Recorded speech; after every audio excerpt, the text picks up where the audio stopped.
Yeah. Hey, what's up? This is Papa Jobs. Muling nagbabalik para ikay. Pasaya Kabaluyan X. Yun, Kabaluyan X. TV po. Ay, matataya lang po. Yee! Ano TV every day happy? Ako si Munsiana, yung manabang kuya si Ram. Yun, tayo kasi ng numer. Yeah, next. Baka John Vlog. Job pa rin doon niya.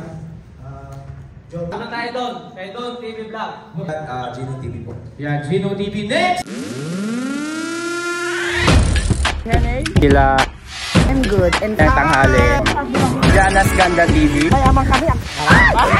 Crush po ito. Alay.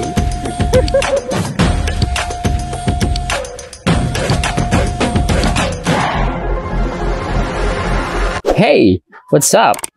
Muling nagbabalik si Papa Jobs para ikay pasayahin. For today's vlog guys, ayan, nagkaroon ng meet and greet sa lahat ng vloggers ng Pangasinan. Ayan. At isa nga tayo sa mga naimbitihan for the bonding and training for the newly at sa mga baguhan. Kaya ito guys, grab natin yung opportunity na ito kasi once in a year na mangyari ang mga ganitong kaganapan. At syempre, andito rin yung mga iniidolo na nating mga vloggers at mga maingay sa social media platform guys.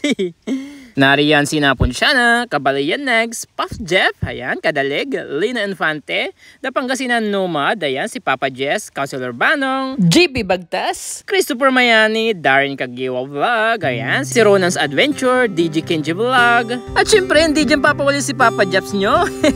Guys, diba? Ayan o. At marami pang mga vloggers na hindi ko na mabanggit isa-isa guys. Na parang shy-shy pa ako dito. Ay, pero sadyang makapal talaga pag mumukha ko guys dito. Wala kayo. Napakasulit nga naman yung ganitong sitwasyon na nakaharap mo yung mga kagaya mong vloggers, content creators, and influencers guys. Ayan, from different places in Pangasinan. Ayan, nagkasama-sama sa isang lugar. Dito lamang yan sa Los Pedritos, Dagupan City, Pangasinan. Ayan. Hello Kabalugan Wife and hello Munsiana, ang ating napaka-ganda. So ayan guys, I'm with Meg. Ayan, napaka-pugi natin. Papa Jobs! Yes! What's up, Papa Jobs? Thank you. Ayan guys, I'm with Ronan. Ayan, napakapugi nating mukbang. Tara doon. Ayan guys, nice to meet you again. Pakipollow na rin po yung kanilang Facebook. Yes, tama. Thank you.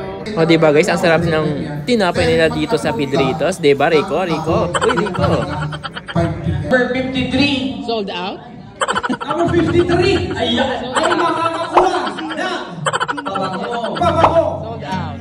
Nagbigay na rin sila ng mga kanilang stories behind the success and their failures to achieve what they have right now. Kaya lahat ng bagay, pinaghihirapan, mas masarap sa feeling yung mga ganong tagpo at sitwasyon para maranasan mo. At doon ka rin tumatapang at nagiging matatag guys, di ba? Marami mga instances na nagkakamali tayo at nalulugmok sa mga bagay na pinasukan natin. Yun yung mga bagay na nagbibigay sa atin ng pangaral at bumangon sa kinasadlakan natin guys. Fight lang guys sa pinaglalaban natin sa buhay. And of course, our dreams, di ba? That dreams may come true and that dreams come true guys, di ba? Ang sarap yung mga ganitong feeling na isa sa mga pangarap mo natutupad na. Lakipan mo lang talaga ng sipag at tiyaga para makuha mo yun. And that's also God's plan. Pagkatiwala mo na lahat yun guys. Promise. Dapat din guys, straightforward ka din sa mga pangarap mo. Pwedeng magpahinga pero hindi pwedeng mapagod at sumuko. What matters most is wala kang tinatapakang tao at sinasagasahan, di ba? Gumawa ka lang ng mga bagay na alam mong tama and that's priceless, guys. So, inaabang ko na naman tong kwento ko, guys. Grabe. Sorry mula Well, ito na nga tayo sa part na ito. Maraming salamat sa inyo, guys, sa mga nakasama ko at mga nakausap ko. Kahit sa saglit lang natin ang pag-uusap, balbalagay salamat at precious time nyo ang tayo latan. Kaya lahat sa atin, magkakaiba man tayo pero iisa yung mga nasa puso at isip natin. Ang maging masaya at magpasaya. Yun lang naman, diba? At ma-document yung mga ganap natin sa pamumuhay.